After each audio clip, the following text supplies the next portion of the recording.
Thanks, Pastor Taylor. My name is Jennifer Larson, and many of you have been part of some discussions that we've had here at church over the last several years where we've been talking about some of the current challenges we're facing concerning issues around homosexuality, and specifically harmful language that's contained in the Book of Discipline, the prohibition on having pastors who are openly gay, and the restrictions on pastors performing gay marriages. These debates continue, but this past Friday, a lot of major news networks around the country announced that a solution has been reached and we're splitting the church. That is not the case. So we wanted to clear this up for us. Unfortunately, those were really poorly worded headlines in these articles.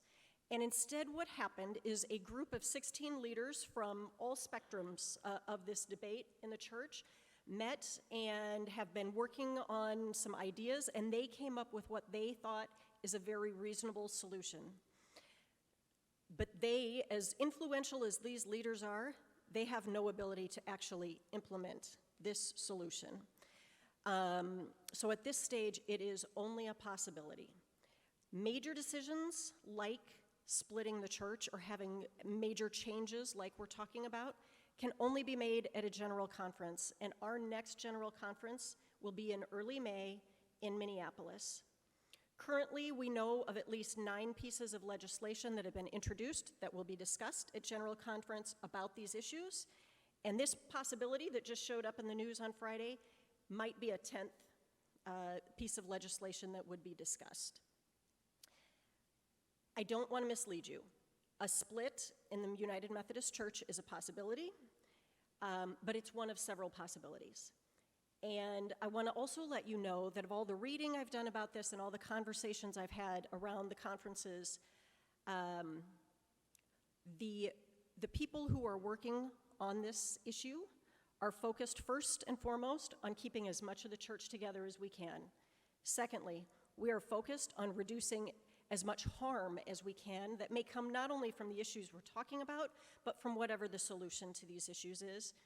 And third, very focused on making sure that the surviving church and any group that may leave the church all is in a position to focus on our mission, which is to make disciples of Jesus Christ for the transformation of the world, because that's what we're really here to talk about. I want to let you also know that myself and Pastor Taylor and Pastor Bob and some others in the church have been talking about holding information sessions and town hall meetings and that kind of thing this spring, so that as we're leading up to General Conference, so we can give you as much information as we have access to, and we can answer your questions, we can talk about legislation and kind of about the process. So I want you to keep your eyes open for some of those opportunities to do a little bit more learning. And of course, in the meantime, if you have questions or you want to talk about this, you are always welcome to contact me or Pastor Taylor or Pastor Bob, and any of us would be happy to talk to you about these. What I ask of you, most importantly, is please keep the United Methodist Church in your prayers, keep our congregation in your prayers, and please keep all of the people on all sides of these issues who are experiencing harm from either the discussions we've had or the discussions we're having or whatever a solution may be. Please keep all of those people in your prayers as well. Thank you.